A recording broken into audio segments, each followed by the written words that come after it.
Tervitus sõbrad, suur suvi on vähemalt praegu käes, aga see tähendab seda, et ei peaks televiisorit vaatama. Loomulikult peab vaatama telekat, mõõdutundetult peab vaatama, eriti nüüd, kus tulemus on mõned olulised spordisündmused, ilma milleta ei saa ükski tõeline kirglik spordisõber teatavasti elada. Te võib-olla mäletate, mõne aja eest ma rääkisin sellisest platvormist nagu Go3.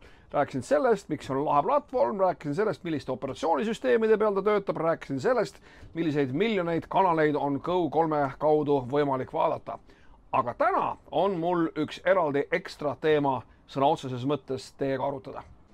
Asi on nimelt selles, et nüüd on Go3 lisandunud ja Tele2 kaudu on võimalik tellida niisugust lahedat asja nagu ekstra sport sisu. Seda on võimalik põhimõtteliselt iga olemasoleva paketi juurde liita, seda saab ka eraldi tellida ja see Go3 ekstra sport sisaldab endas väga lahedaid ja väga vingeid asju. Näiteks on selle paketiga võimalik vaadata otseülekandeid eliitliigadest nagu UEFA meistrite liiga, Premier League, NHL, vormel 1 ja palju muud lahedat, erinevaid spordiülekandeid. Muide, suurimate sündmuste puhul on kommentaarid ka kohalikus ehk eesti keeles.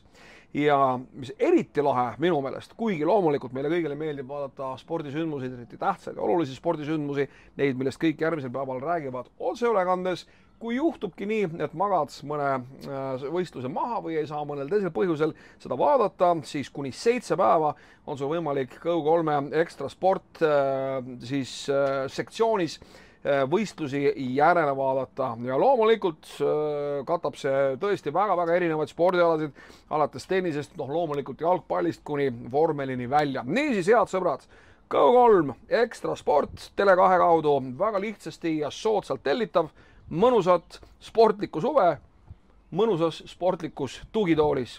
Näeme jälle!